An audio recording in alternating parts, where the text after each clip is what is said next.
Co-op modes in games have existed for pretty much as long as video games themselves have existed, but have definitely taken a backseat to both single-player games and PvP games, which both tend to dominate the market a little bit. Obviously, single-player games can offer a rich and interesting story experience, and will involve a lot of things that just don't really translate well to co-op games, whereas multiplayer PvP games, be they shooters, MOBAs, or fighters, tend to be the most popular way to play with friends or strangers, which leaves co-op games in a bit of a weird position. Their main reason for existing is to let people play the same game together.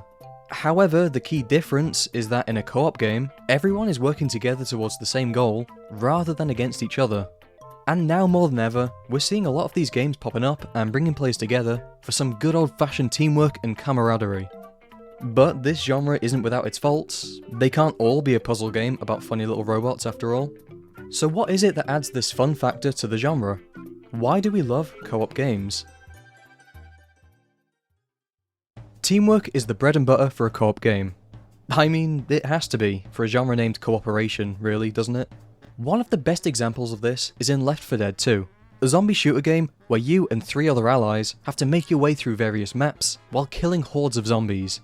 As you play, you'll go through a few different weapons, and also pick up health items and throwables, but you can only hold one of each type of item, and you'll often find that while playing, everyone is calling out when they find something cool, but can't carry with them. And so people will just sort of throw things to one another, and manage inventories as a group so that everyone has the best things possible. To me, this is exactly what I love in these sorts of games, and you do see a sort of similar thing in Risk of Rain 2. Where if you find something that would perfectly complement another player's build, you can let them know to pick it up. But let's be honest, if you see a cool item in this game, you're not sharing it. Risk of Rain 2 turns even the most generous man into a greedy little shithouse. Another thing I often find while playing Left 4 Dead 2 is that everyone tends to stick together. Now, there isn't actually anything that forces you to stay together with your allies between safe houses, but there is an obvious strength in numbers. And Christ, sometimes you really do need the numbers in this game. Another fantastic game for teamwork is the co-op mode in Portal 2. The premise here is pretty much the same as in single player, with loads of rooms filled with puzzles, but each test chamber has puzzles that require 2 people to complete. This can either be because you need 4 portals out at once, or maybe one player has to do something like press a button for the other player to progress. What I really love about this game is when you're both trying to figure out what it is you're supposed to do, and then sort of taking turns explaining your thought process as you go. Both trying to be the clever one to figure things out, but in reality having no clue whatsoever. This game is also really good for bullying each other. Good times. A more recent game with a similar sort of feeling is It Takes Two, which is another 2-person puzzle platformer, but this time with more of a story. A really interesting, but overall great choice with this game was to have a permanent split screen, even when playing online. I think if this game were to let each player have their own screen, it would lose a lot of that co-op feeling. You'd barely even see each other half the time. It also means that you get to watch what the other player is doing once you've completed your little segment. Over, and over, and over again. Many moons ago, in ye old days of something like 2015, I used to play League of Legends with a big group of friends, and the maximum size for a team is 5 players. So often we'd do custom games of 5 versus 5. This seemed like a really good way for us all to play together, until we actually started playing and suddenly everyone was falling out over it. And this is the sort of problem at times with PvP games. There is a lot of competitiveness, and at the end of the day, somebody has to lose. This is entirely eliminated with co-op games, and I tend to find myself having so much more fun when I'm playing with my friends than when I'm playing against them. When finishing a section of one of these games, whether it's a chamber in Portal 2, a world in Risk of Rain 2, a map in Left 4 Dead 2, or a story element in It Takes Two. Man, a lot of 2s in this video, huh? There is just an overwhelming feeling of achievement that you share with your friends. After a particularly difficult area or level, it's so nice to exhale and feel good about getting past that obstacle that you've been struggling with so much. Friendslop is a pretty new term that's been going around for a lot of recent co-op games. It's referring to those sort of games with a simple gameplay loop and simple graphics that tend to be very similar to one another. This term started becoming quite popular after a slurry of games came out following Lethal Company. A game where you and some friends travel through an abandoned area with monsters in search of things of monetary value to meet a quota. Such as R.E.P.O, a game where you and some friends travel through an abandoned area with monsters in search of things of monetary value to meet a quota. Or maybe Content Warning, a game where you and some friends travel through an abandoned area with monsters in search of things of monetary value to meet a quota. But this time with a camera! See that? Innovation. Honestly though, while these games all have the same sort of gameplay loop, there is enough to make each one stand out a little bit from the rest.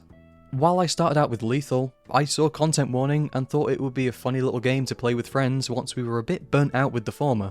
And then R.E.P.O comes out and, well, man, that looks pretty fucking fun actually.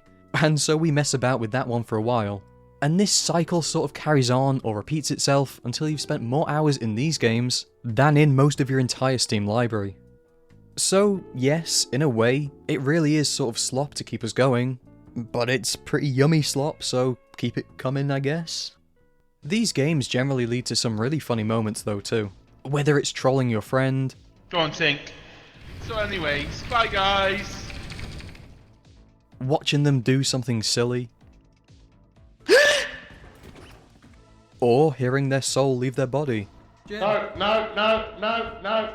Something that really helps these sort of games though, are the mods. I typically only really play R.E.P.O with funny little mod packs that my friend puts together, which add new enemies, maps, and items, purely for how wacky and stupid it can get at times. Despite what the name implies, these games honestly aren't a bad thing. Yeah, they're fairly easy to put out sometimes, and we are seeing more and more of them these days, but they're a good bit of chaotic fun to have with a few friends, and to me, that's enough reason to play them. We are also seeing this subgenre evolve and innovate a bit now into walking and adventure simulators, straying away slightly from that pure horror aspect, while holding on to the core feeling of these games. Co-op games often give friends a reason to hang out. Yeah, of course, you could sit in a call with each other and chat, but sometimes you don't have that much to say, but you still just want to hang out with each other, and these games are perfect for that. Stardew Valley is primarily a single player experience, but it's one of the few that's implemented co-op perfectly. You can either share gold or have your own to spend while sharing a farm with somebody, or a group of people. It's a very relaxed multiplayer experience that can be as co-op as you'd like it to be. And by the nature of Stardew Valley's gameplay, each player can sort of do the bit that they personally enjoy the most, while letting someone else handle the things that they're not too keen on. You could have somebody that's always fishing, or somebody that loves mining and adventuring. Maybe you just have somebody that likes the farming aspect of the game. I mean, me personally, I would just get like a million sprinklers and let it sort itself out, but hey ho. And for some players, this could actually be the most fun way to play the game. Another similar game is Don't Starve Together, which is the co-op version of Don't Starve, if you couldn't figure that out. Again, you could go off and do your own thing if you really wanted to, but the idea here is to work together to create a base and survive against the elements. I know personally when I play this game, my goal is to just get as many berry bushes as I can and try to help sustain our little group. Both of these games offer a pretty great mix between cooperation and having your own agency, which works pretty well in a laid-back environment where you just want to hang out with somebody on a voice chat. Often games like Portal 2 or R.E.P.O can also be pretty great for just hanging out with people, but I do find that a lot of my focus is going into those games because of how intense they can get at times, or because of how crap I apparently am at puzzle solving. Come through here. Oh, don't come through here. And this isn't a bad thing at all. They're still great for hanging out with friends, but just in a slightly different way. Sometimes you'll get a single player game that just sort of throws in a co-op mode for this sort of reason. And a lot of the time, it's just not worth it. One of my favourite games of all time is Super Mario Galaxy.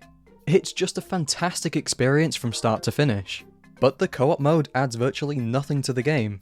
Player 2 basically just moves around an extra cursor to collect star bits. And that's fine, because it wasn't really designed to be a co-op game.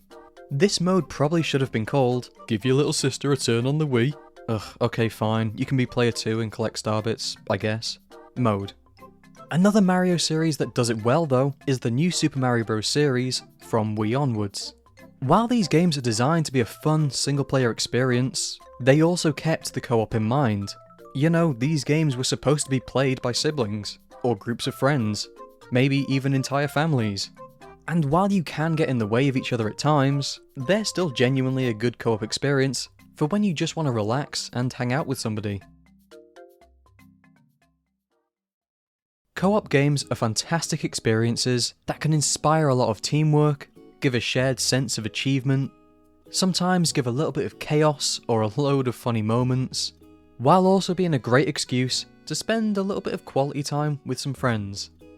While a lot of people aren't too fussed with some of the more recent co-op games, I really do think they're helping to innovate the co-op genre, and we're going to start to see a few more gems come out as a result of it. More and more these days, I find myself wanting to play a co-op game instead of an online PvP game, because I rarely find myself getting upset or annoyed by something happening, and will constantly notice that I've actually been sitting there with a big stupid grin on my face for the past hour. And man, I'd much rather take that any day of the week.